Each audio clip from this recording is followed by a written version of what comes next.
Hello everyone, and welcome to Dutch Greybeard. My reading year of 2025 got off to a great start. The first trilogy I read this year was Arc of a Scythe by Neal Shusterman. These books, that officially belong to the young adult science fiction genre, have been on my shelves since July of 2023. I had taken them out several times, but had not got around to actually reading them. As a loyal watcher of Mike's book reviews, I was extra curious about what I would think of these books. He is very positive about the first two books, especially the first, but he was extremely disappointed with book 3, The Toll. This somehow is always an extra incentive for me to start reading a book.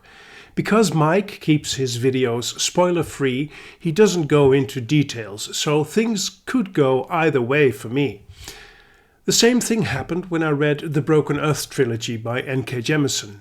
Matt from Matt's Fantasy Book Reviews is an outspoken hater of the first book.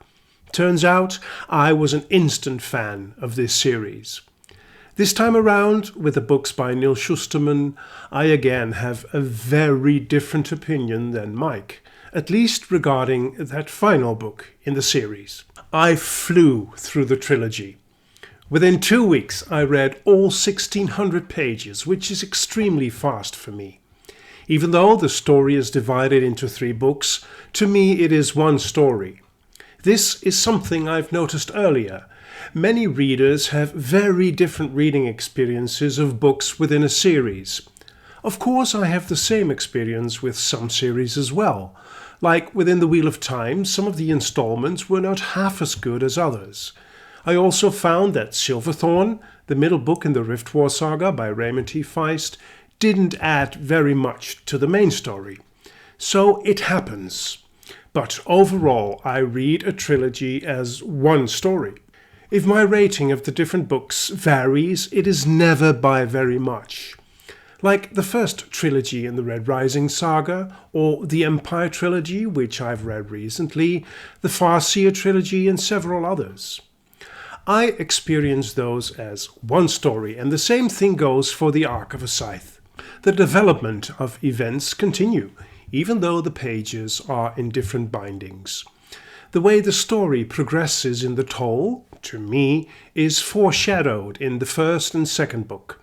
Not that I could have predicted it would go that way, I'm never very good at that, but it is not as if the author all of a sudden took a completely different turn with new characters or new plot twists. The first book, Scythe, was published in 2016 and it has 446 pages. We enter a future society set on our world where humanity has conquered death, disease, and aging. Everything is overseen by a benevolent, all-knowing artificial intelligence known as the Thunderhead, or almost everything. It ensures peace, prosperity, and the absence of death. Yet it remains detached from Scythedom. The regulation of overpopulation is the task of the Scythes. It is as the Thunderhead itself states in Book 2. I rule the world of the living with a loving, incorruptible hand, and the Scythedom rules the dead. With all natural causes of death eliminated, Scythes are tasked with the somber duty of gleaning, which is a nice word for permanently ending the lives of others.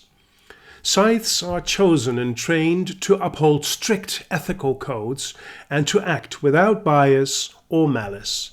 This basis forms the growing grounds for a great and mind-blowing story, as well as for much food for thought regarding life and death. One of the things that instantly pushes itself forward in the story is whether this conquering of death is such a good thing after all.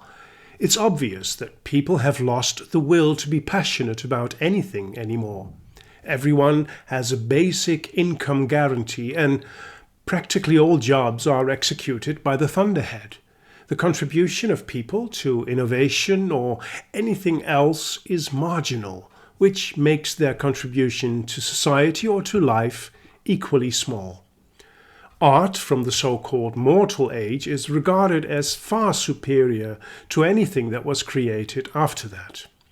Perhaps humanity has overlooked the significance of mortality. As one of the Scythes in her gleaning journals mentions, immortality has turned us all into cartoons. But this theme remains somewhat in the background of all three books. It is touched upon, but the author leaves it to the reader to pursue any further thoughts on this matter.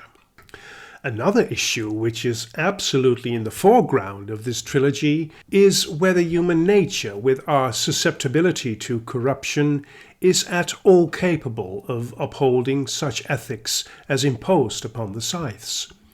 We find the ideals of the extremely wise founders of Scythedom reflected in their codes and rules.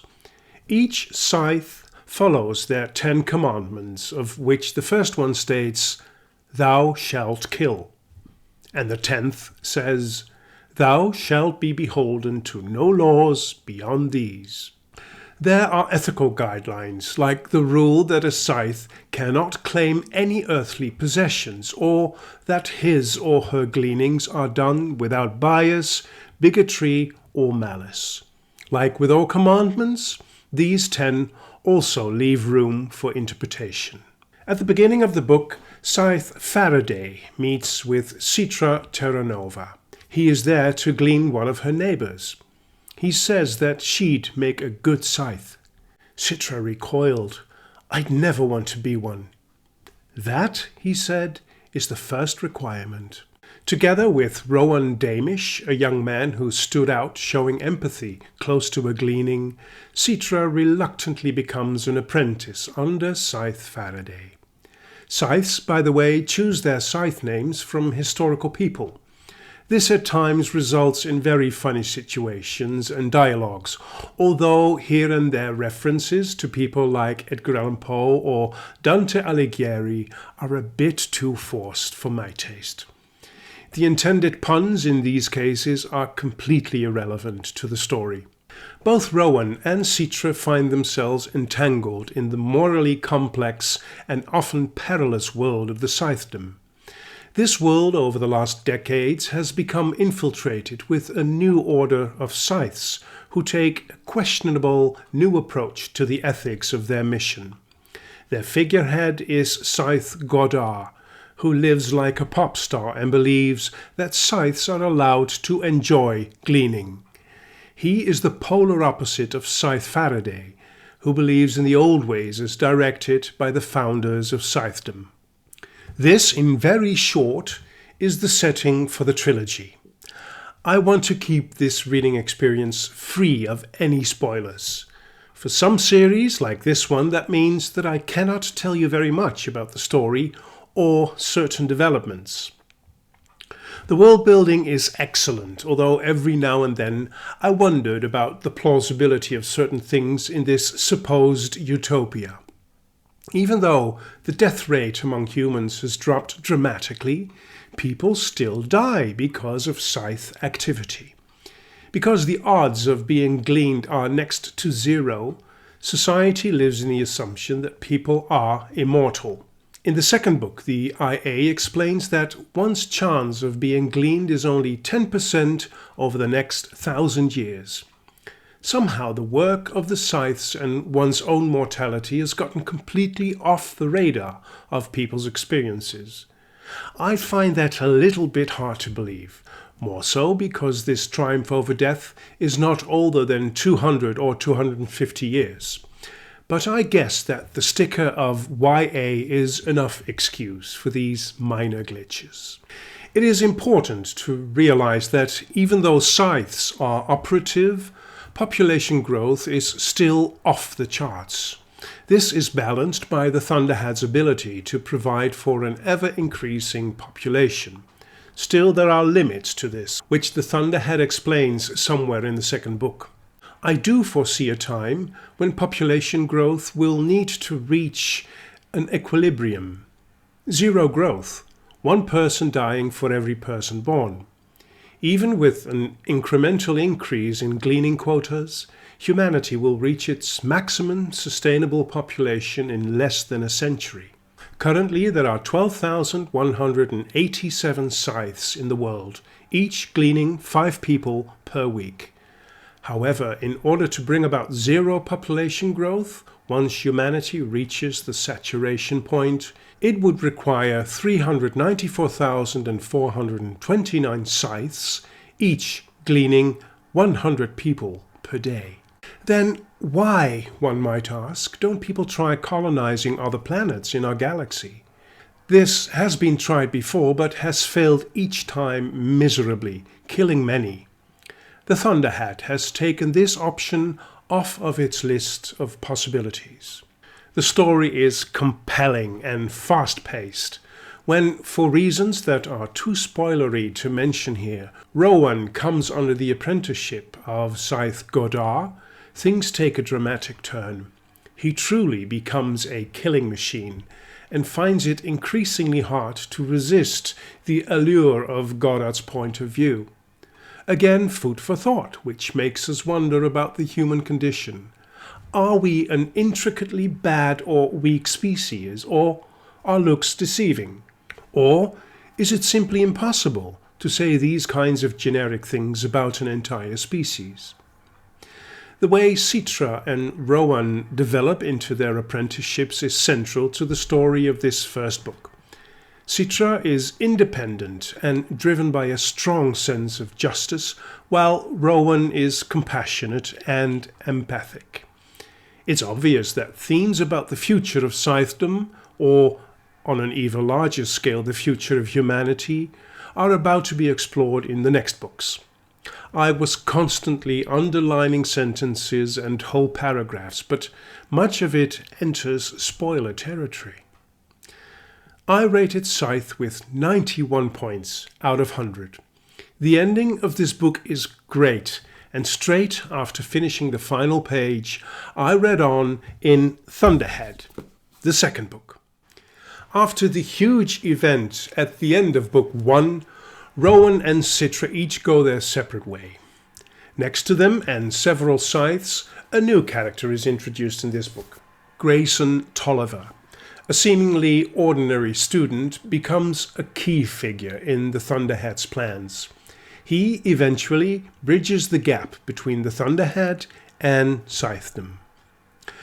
When his friend for life labels him unsavory, which means something like an outcast of society, Grayson ends up with the Tonists, the last remnant of religion.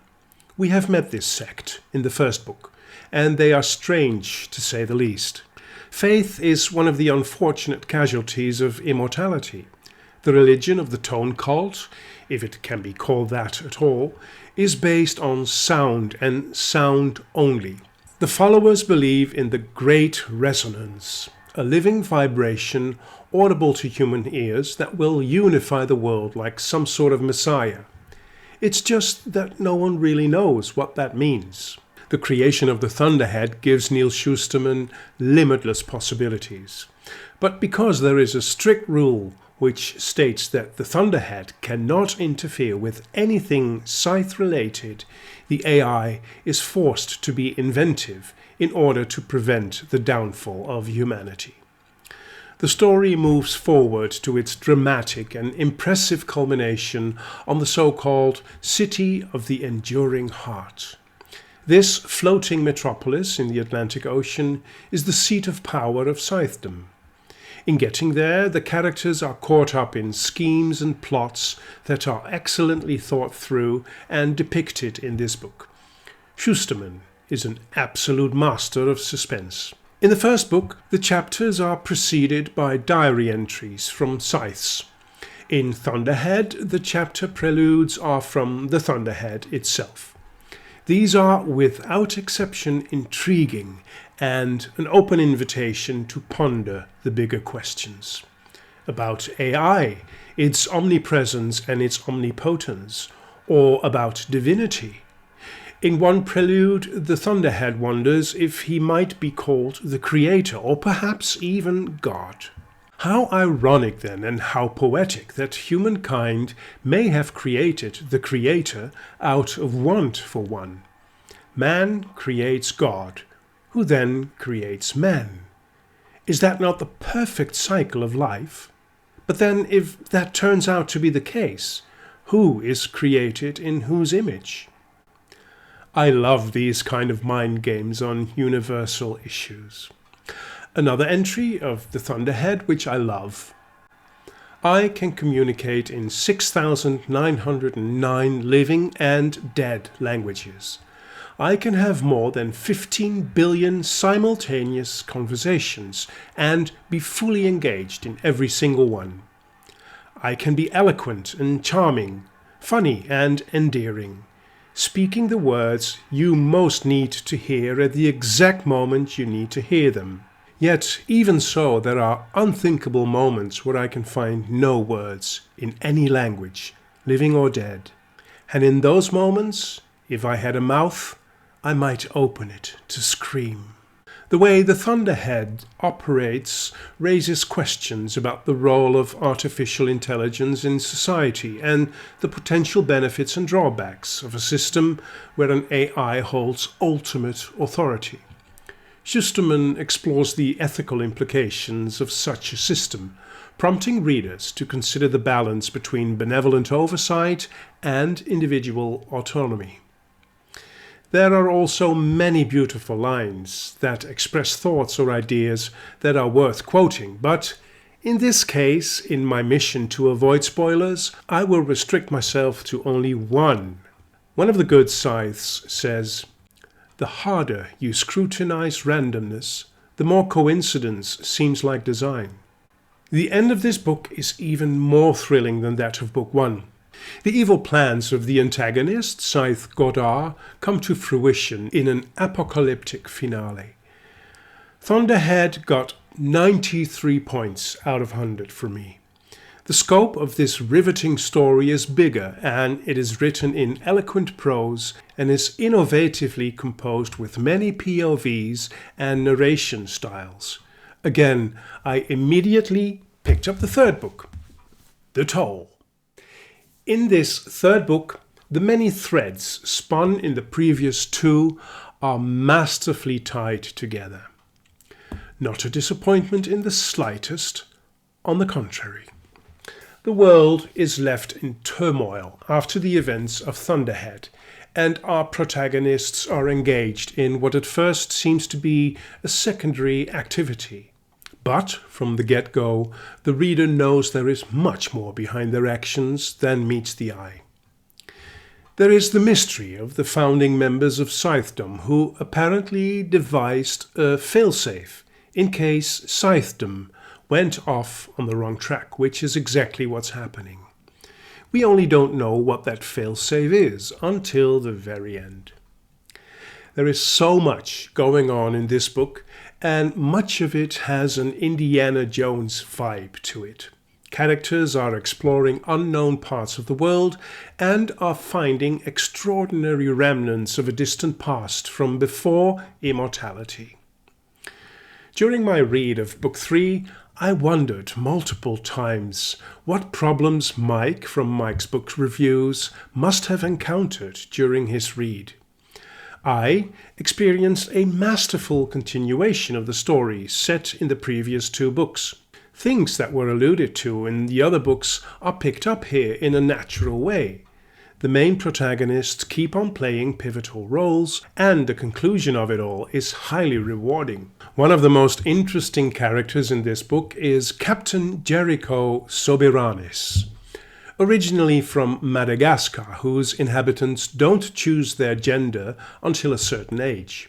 The captain has chosen to be both male and female. I feel like a woman beneath the sun and the stars. I feel like a man under the cover of clouds. This requires quite some inventive writing to remain consistent with this gender fluidity. There is more inventive writing in this book. For example, when the author deals with time jumps. Because some of the characters remain stuck at the bottom of the ocean for some years, the ongoing events and their rescue are told simultaneously, even though they actually take place in different times. At first this is somewhat confusing because years in this society are not numbered anymore, but are referred to with animal names like our Chinese calendar. So you have to be aware of the order in which years are named. But once you figure that out, it is amazing. I can highly appreciate the author's skill here very much. Also, the telling through multiple POVs remains engaging and showcases this author's mastery of his craft. In the first book, Rowan and Citra were central to the story, and in the second book it was the Thunderhead. In the third book, The Toll, they all are central to the story with the addition of Grayson Tolliver. His relationship to the Thunderhead has reached its peak, and because the AI is set on guiding humanity back to more humanely waters again, Grayson is pivotal to the unfolding of events in this closing volume. His character development is very interesting and belief-worthy. Everyone's role steadily moves forward to an explosive climax that will determine the fate of humanity. Again, I cannot go into detail without spoiling anything. I cannot even name my favorite character of the entire series without entering spoiler territory. Let me just say this.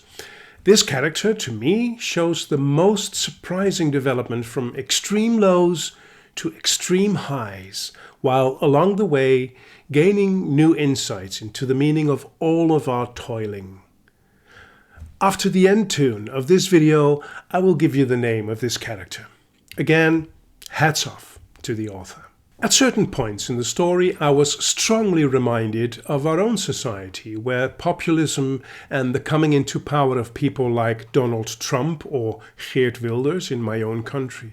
It wouldn't surprise me if this is one of the author's hidden messages within these books, to warn us of the impending slippery slope towards further immorality humankind seems to be on. The Scythes of the New Order are completely amoral and do not care who they hurt in their pursuit of getting their kick out of life. Their total lack of empathy could be an echo of some of the populistic politicians nowadays in power. Just one quote in this regard from the Thunderhead in Book 2. A self-important dictator gives permission for his subjects to blame the world's ills on those least able to defend themselves. An arrogant head of state gives permission to all nature of hate as long as it feeds his ambition. Now, who does this remind us of? Somewhere the author lets Scythe Goddard say at the end of a speech, "And in this way we shall make our Scythedom great once more." I feel that I've only scratched the surface of the amazing depth this trilogy has to offer. The writing is great, the themes are profound, the story is captivating, and the ending is very satisfying. I gave The Toll 94 points out of 100, which is how it should be. Each book in a trilogy ought to be better than its predecessor. This is a remarkable trilogy. Not perfect, but highly entertaining, well written, and it provides us with lots of food for thought. I thank you very much for watching this video. Until we meet again at Dutch Greybeard.